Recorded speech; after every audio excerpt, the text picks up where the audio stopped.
terkait kedatangan Dr.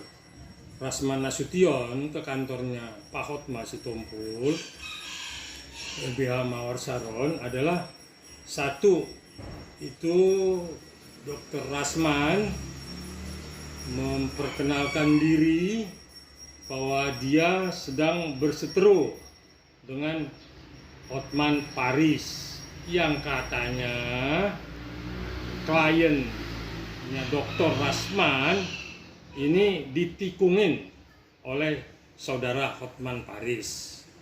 Nah, kebetulan saya ada di kantornya Pak Hotma Sitompul. Nah, terkait dengan kehadirannya itu kita sambut baik dan tidak ada kaitannya antara kasusnya Pak Hotma dengan Hotman Paris, tidak ke situ. Tetapi Pak Dr. Rasman menyampaikan seperti yang tadi saya sampaikan, kalau Hotman Paris telah melakukan pelanggaran kode etik dengan menyabet klien seseorang yang memang notabene nya itu diatur di Undang-Undang Advokat, tidak boleh menyamber ataupun mempercundangi teman sejawat. Nah, Dr. Rasman menceritakan dari awal sampai akhir. Nah, kita, Pak Hotma, saya sendiri, Muarakarta, mendengarkan cerita semua. Cerita itu semua memang sangat memprihatinkan, ya. Kok seorang Hotman Paris tetap saja tidak berubah kelakuannya. Kita melihat ini benar-benar sudah melanggar kode etik. Itulah yang memang akhirnya setelah diskusi panjang lebar, Pak Dr. Rasman menyatakan perang terhadap Hotman Paris. Nah, perang seperti apa? Ya, artinya bukan perang seperti di perbatasan, tidak. Perang opini kalau saya lihat. Dan perang mungkin nanti sampai ke kode etik.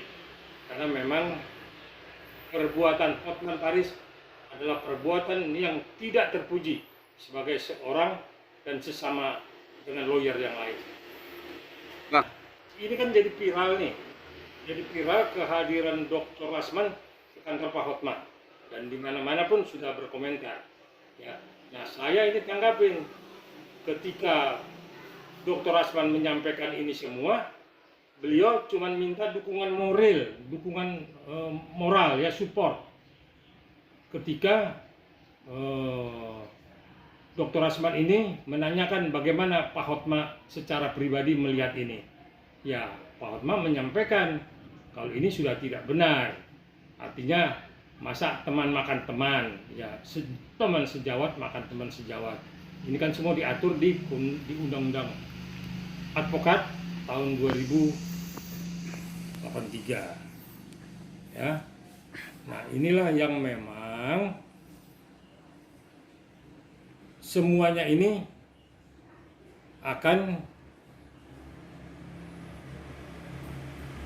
rame ini, ya, akan rame, ya. Nah, seperti apa? Ya, kita lihat nanti Dr. Rasman akan seperti apa untuk menyerang saudara Hotman Paris. Kalau Pak Hotma tidak pernah ada dendam, beliau semua serahkan kepada Dr. Rasman. Mana yang memang akan ditempuh, ya itulah yang memang kita doakan supaya apa yang ditempuh itu berhasil. Artinya entah dia akan menggugat kode etik kepada Dr. Rasman ataupun akan memperkarakan saudara Hotman Paris dengan pidana, itu semua tergantung Pak Dr. Rasman.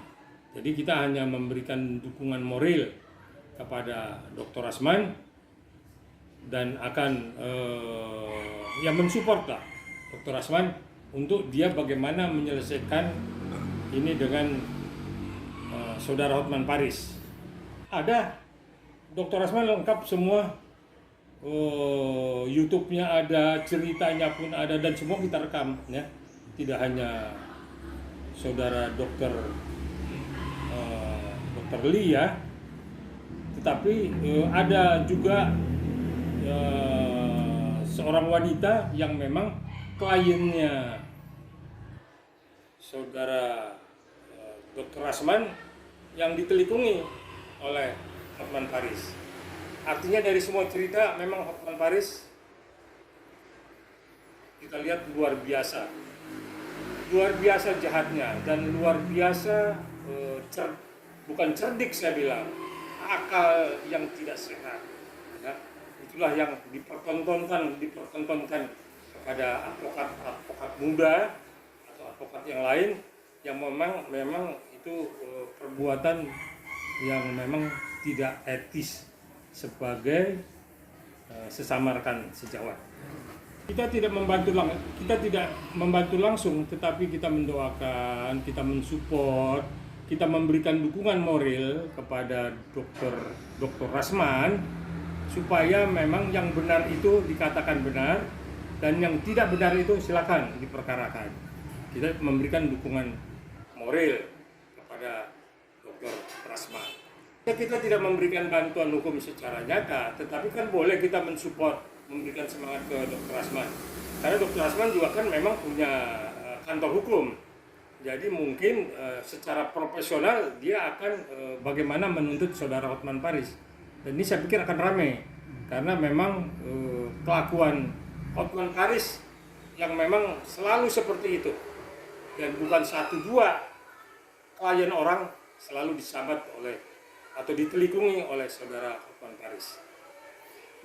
Dengan Pak Hotma mendukung 100% apa yang akan ditindaklanjuti secara hukum oleh Dr. Rasman, ya, Dr. Rasman Nasution. 100% kita dukung, ya. Dukungan apa yang diminta akan kita berikan sepanjang memang masih dalam alur hukum, ya. Nah, itulah artinya kita sebagai advokat, sesama advokat, kita akan menempuh jalur hukum. Seperti apa? 100% kita dukung saudara Dr. Rasman. Ini tidak ada kaitannya Pak Hotma terkait dengan Ibu Desiree. Ini murni berdiri sendiri saudara Dr. Rasman meminta dukungan doa, kita dukung secara moral, ya, supaya memang ini dituntaskan, dan kalau perlu saudara Hotman Paris, ya, diseret ke dalam kode etik, yaitu melanggar Undang-Undang Advokat tahun 1983. Ya, kami mendoakan supaya kasus ini bisa dipertanggungjawabkan oleh saudara Hotman Paris, ya, tanpa mengurangi apapun. Maksud saya tadi Undang-Undang Advokat tahun 2003, maaf, bukan 2083, 2003, ya, saya ralat telah melanggar Undang-Undang Advokat tahun 2003 mengenai kode etik pengacara. Ini yang harus dikenakan kepada saudara Hotman Paris. Jadi tidak cuap-cuap di mana-mana, seolah-olah dialah yang paling benar, paling bersih, ternyata dialah orang yang paling jahat. Ya, saya sebagai sesama lawyer, saya mengatakan saudara Hotman Paris sudah tidak pada etikanya sebagai seorang pengacara.